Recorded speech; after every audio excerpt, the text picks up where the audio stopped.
All right, board. We're on to agenda item 12.0, items for information, for your information. You have seen that the monthly general fund reports that we receive are attached to your board packet. I would also like to let you know that after announcing the need for board members to serve on the Lexington Education Foundation Board last month, 3 of our members have expressed an interest in serving on the foundation board. Mr. Mike Anderson, Ms. Kathy Henson, and Dr. Kyle Guyton their names have been forwarded to the foundation board, and the foundation board will be voting on their membership on their board of directors at their next meeting on Thursday. Let's see. All right, we have just a couple seconds. Back in February, Ms. Henson and I attended the South Carolina School Board Association's annual convention. It was extremely socially distanced. A very limited number of people attended. We sat further apart than y'all are here. We wore masks the whole time.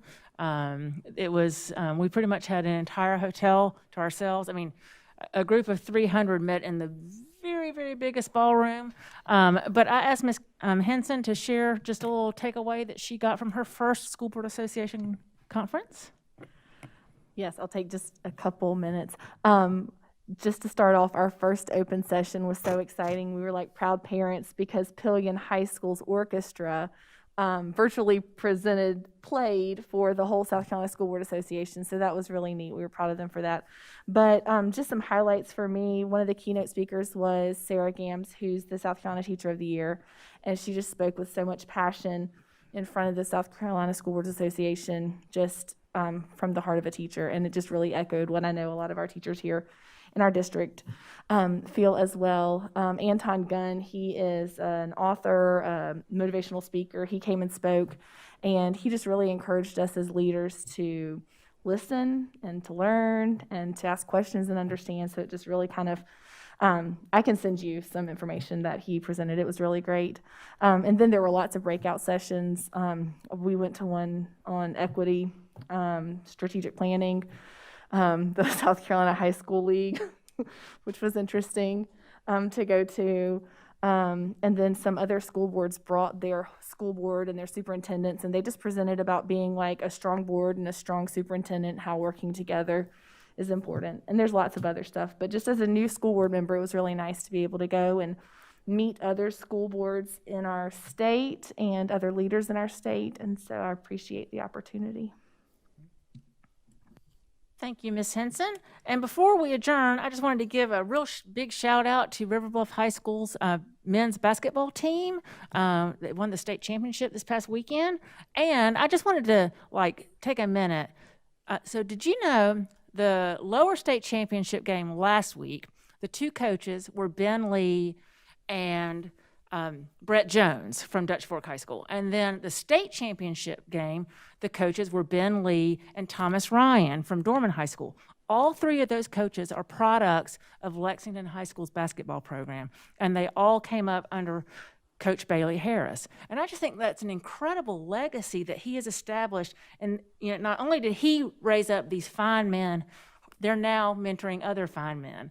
So I just think that's a really neat, kudos to Coach Harris. He's retired, but I just think that that's a great legacy of the Lexington High School basketball program. So,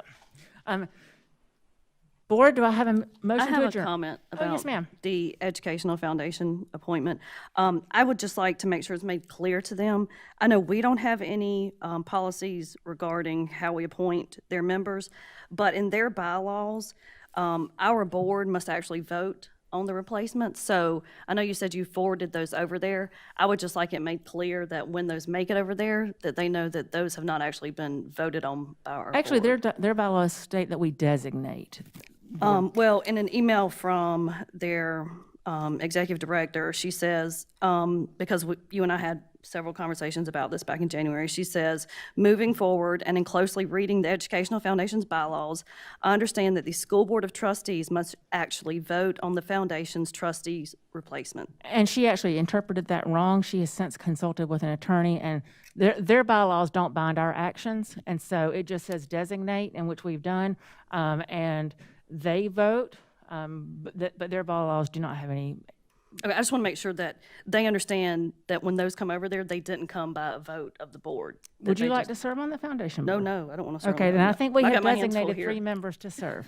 All right, do I have a motion to adjourn? Madam Chair, motion to adjourn. Thank you. We're adjourned.